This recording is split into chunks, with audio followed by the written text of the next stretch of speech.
one of the most important things that we need to make sure that we're doing in all of our movements is getting a good range of motion. And the reason for that is that as we get older, and particularly if we have less active jobs, so maybe we do a lot of sitting at our desk all day, this is going to start to have an impact on our joints and our tendons and so on. So making sure that we're focusing on range of motion is going to help work on those joints for our joint health, particularly as estrogen declines, and is going to mean that we continue to be able to do the things in later life that we take for granted today. So things like getting up off the floor, getting up off a low sofa, those kind of things, reaching for things, etc., etc., carrying our shopping bags and so on. So we're going to use the squat to talk through that principle. So Emma's got a dumbbell here and she's going to perform just a dumbbell squat for me in a goblet formation.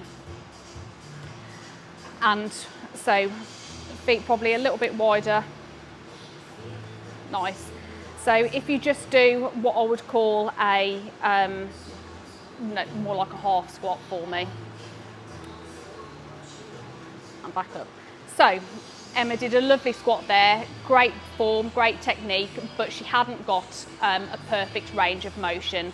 And everybody's going to be starting from somewhere different. So it might be that if you're new to this, that is as far as you can get, and that's absolutely fine. But what we just want to make sure that we're doing is, rather than getting used to performing a squat at that depth and then just progressing the weight, we need first to focus on the depth. So I would rather that you do a body weight squat and focus over time on improving your range of motion before we bring in weights. And we only want to be progressing through the weights when we're comfortable with our range of motion. So to see the difference, if Emma now does a deeper squat for me. Nice. So you can see she went much deeper in the squat there. And if you do that again, you can see that we're looking at the knee flexion here. So she's getting really good flexion in that knee and she's going nice and deep. Okay, perfect. So that's the first thing, range of motion. And like I said, in all of our moves, whatever you're doing, it's focusing on, are you getting that full range? So the next thing is thinking then about progressive overload. And there are a number of ways that we can progressively overload our muscles over time. And that's going to be the key thing to making sure that we're able to see progress and that we're providing our muscles the stimulus that we need in order to protect and build our muscle.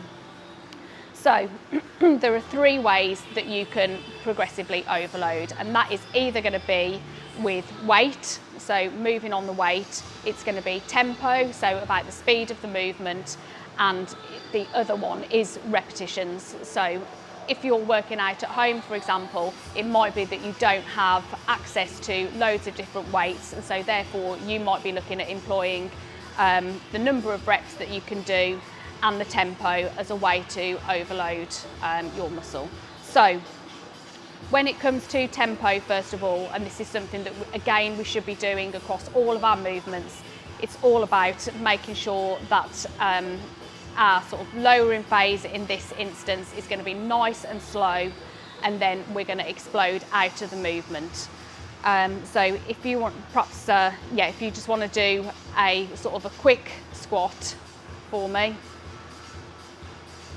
So a quick squat like that is going to be so much easier than taking it nice and slow. So if we now count to 3 on the way down, 1, 2, 3, and then explode up, you will find, I promise you, that that will feel a lot harder. Did that feel harder? Yeah. Good. So that's the one thing. So always making sure that we are counting ideally to 3 on the way down or whatever movement you're doing. Ideally a little pause and then an explosive movement back up. So if you've got your range nailed, you've got your tempo nailed, but you haven't got any more weights to progress with, the other thing that you can do is to do more reps. So let's say you're currently doing 3 sets of 10, but you know that that's really comfortable for you and you could be doing more, but you haven't got a weight to progress onto. In that case, you would just keep going and do more reps. So could you do 15?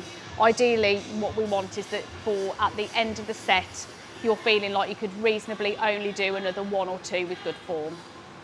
If you've got access to more weights and you've got your range nailed, you've got your tempo nailed, then increasing the weight is going to be a great way to overload your muscles. And what we really want is that at the end of your set, that you feel like you could only do realistically another 1 or 2 with good form. We definitely don't want to be keeping going with bad form.